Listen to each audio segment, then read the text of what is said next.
খালামণি আজকে কি রেসিপি বানাবা? বলো তো কি বানানো যায় আজ নাস্তা? আলুর রেসিপি। ও ভালো বুদ্ধি তো। চলো তাহলে আমরা আজ আলুর ক্রিস্পি বানাই। আসো। আলুর ক্রিস্পি বানানোর জন্য আমি প্রথমে কতগুলো আলু নিয়েছি। এখন আমি আলুগুলি সিদ্ধ দিয়ে দিব। আমি আলুর ছোলকা সহ সিদ্ধ দিয়েছি। আপনারা চাইলে আলুর ছোলকাগুলি ছাড়িয়ে তারপর সিদ্ধ দিতে পারেন। এখন আলুগুলি আমি নামিয়ে ছিলে নিয়ে একটা কাঁটা চামচের সাহায্যে আলুগুলি ম্যাশ করে নিব। এমনভাবে ম্যাশ করতে হবে যেন কোনো দানা না থাকে। সুন্দর করে মিশিনভাবে আমি আলুগুলি ম্যাশ করে নিব। দেখেন আলুগুলি ম্যাশ করা শেষ। এখন আমি এখানে গোলমরিচের গুঁড়া, হালকা হলুদ, 1 চিমটি পরিমাণ হলুদ, 1 চিমটি পরিমাণ মরিচের গুঁড়া আর সামান্য পরিমাণ চিনিটা আপনারা দিলেও পারেন, না দিলেও পারেন। তারপর হচ্ছে এখানে আমি কর্নফ্লাওয়ার দিয়ে দিব। কর্নফ্লাওয়ারটা আপনারা পরিমাণ মতন দিয়ে দিবেন। তারপর আমি সুন্দর করে মেখে নিয়ে একটা ডো বানিয়ে নেবেন। সুন্দর করে মেখে নেবেন। যদি আবার কর্নফ্লাওয়ারের প্রয়োজন হয় আপনারা কিছু পরিমাণ কর্নফ্লাওয়ার দিয়ে দিবেন।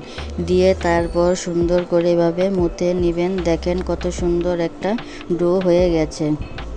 এখন আমি ডোটাকে একটা বাটিতে রেখে এখানে আমি কিছু পরিমাণ তেল দিয়ে ছড়িয়ে দিব। তেল দিয়ে ছড়িয়ে দেওয়ার পর এখানে আমি সুন্দর করে এভাবে হাত দিয়ে ছড়িয়ে নিব।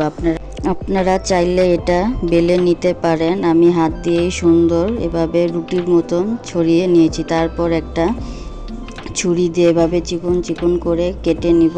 আমি একটু মোটা করে কেটে নিয়েছি। আপনারা চাইলে একটু চিকন করে কেটে নিতে পারেন। তারপর আমার কাটা হয়ে যাওয়ার পর আমি ফ্রিজে এটা রেখে দিব কিছুক্ষণের জন্য।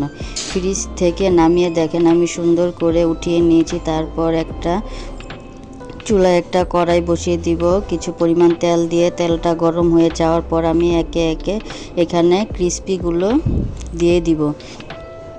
দিয়ে দেওয়ার পর সুন্দর করে আমি ভেজে নিব। দেখেন কত সুন্দরভাবে ফুলে উঠেছে।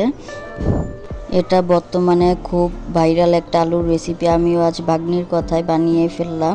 দেখেন কত সুন্দর ফুলে উঠেছে, লাল লাল হয়ে গেছে। এখন আমি উঠিয়ে ফেলেছি।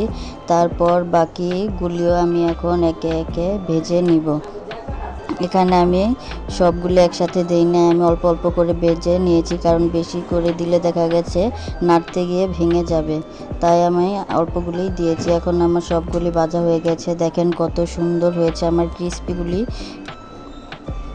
কি পরিমাণ সুন্দর হয়েছে। দেখেন কতটা মুচমুচা হয়েছে। এখানে আওয়াজ হচ্ছে। দেখেন আমার দুই ভাগ্নির কাছে শুনবো কেমন হয়েছে। দেখো তো খেয়ে কেমন হয়েছে। আগে খেয়ে নেই তারপর সানা বলো। দেখেন গাইস এটা সাউন্ডটা কি। তো